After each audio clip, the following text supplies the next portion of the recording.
بسم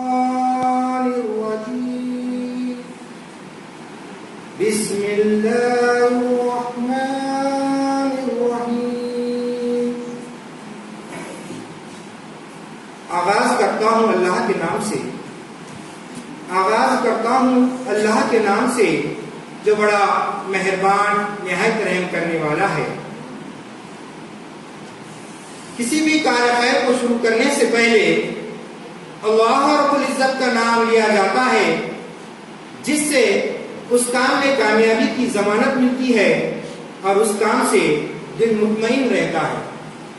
کسی نے کیا خوب کہا ہے، مطمئن رہتا ہے دل کسی کام کے انجام سے، مطمئن رہتا ہے دل کسی کام کے انجام سے، جس کا آغاز کرتا ہوں میں اللہ کے نام سے۔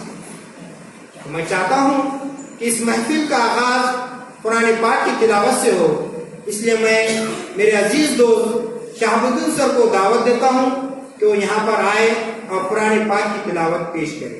شہاب الدین سر۔ برسوں سے رکھی ہے میں گھر میں کتاب، روز پڑھتا ہوں مجھے روز نہیں ملتی۔ لفظ قرآن سمجھ فرمائیے۔ اعوذ باللہ من الشیطان الرجیم،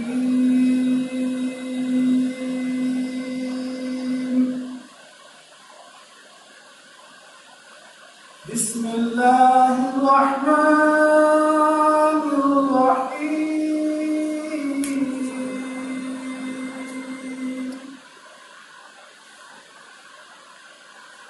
والعادیات ضبحا فالموریات قدحا فالمغیرات صبحا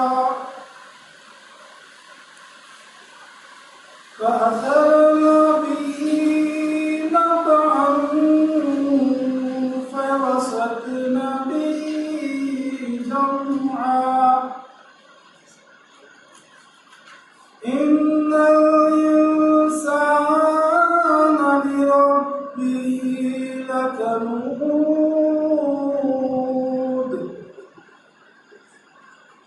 وإنه على ذلك لشهيد وإنه لحب الخير لشديد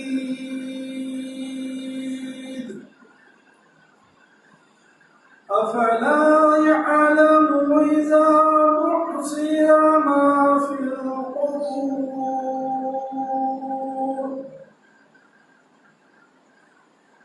وحصل ما في الصدور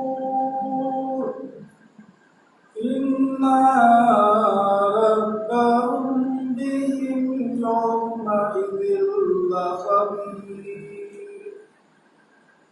صدق اللہ العظیم۔ ترجمہ۔ اللہ کے نام سے شروع جو نہایت مہربان ہمیشہ رحم کرنے والا ہے۔ میدان جہاد میں تیز دوڑنے والے گھوڑوں کی قسم ہے جو ہانپتے ہیں، پھر جو پتھروں پر سم مار کر چنگاریاں نکالتے ہیں، پھر جو صبح ہوتی ہی دشمنوں پر اچانک حملہ کر ڈالتے ہیں، پھر وہ اس حملے والی جگہ سے گرد و غبار اڑاتے ہیں، پھر وہ اسی وقت دشمن کے مشرق میں گھس جاتے ہیں۔ بے شک انسان بڑا ہی ناشکرا ہے اور یقیناً وہ اس ناشکری پر خود گواہ ہے۔ بے شک وہ مال کی محبت میں بہت سخت ہے، تو کیا اسے معلوم نہیں جب وہ مردے اٹھائے جائیں گے جو قبروں میں ہیں اور راز ظاہر کر دیے جائیں۔ لفظ کو سینے میں بسا لو تو بنے بات، کاپوں میں سجانے کو جو قرآن نہیں ہے، یہ قرآن نہیں ہے۔ قرآن پاک کی تلاوت کے بعد ہمارے آقا سرور کائنات حضور پاک صلی اللہ علیہ وسلم، جس کے طفیل میں اللہ رب العزت نے یہ دونوں جہاں کو پیدا کیا، میں حضور پاک صلی اللہ علیہ وسلم کی شان میں نعت باری تعالیٰ پیش کرنے کے لیے نسیم پٹھان باجی کو آواز دیتا ہوں، وہ آئے